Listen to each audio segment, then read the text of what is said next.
It's something that I designed for myself because I work as a barista, and traditional tampers just really weren't working for me. They were hurting my hands and wrists, and so I made it for myself, and then other people liked them too.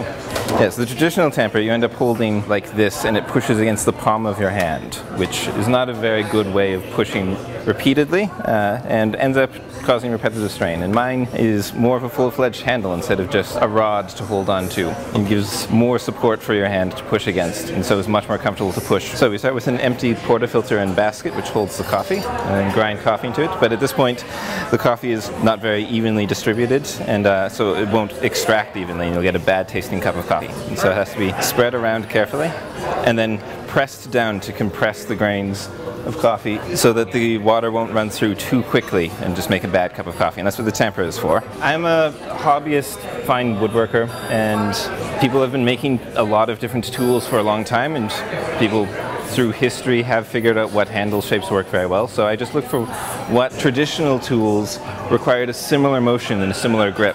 And so this is actually based off of 19th century saw handles, which is a similar motion just horizontally instead of vertically. It's really just repurposing traditional tool handles. This one is made of maple, and that's because most of the people at this cafe use this tamper, and so it gets a lot of use and a lot of abuse. And maple is very, very durable.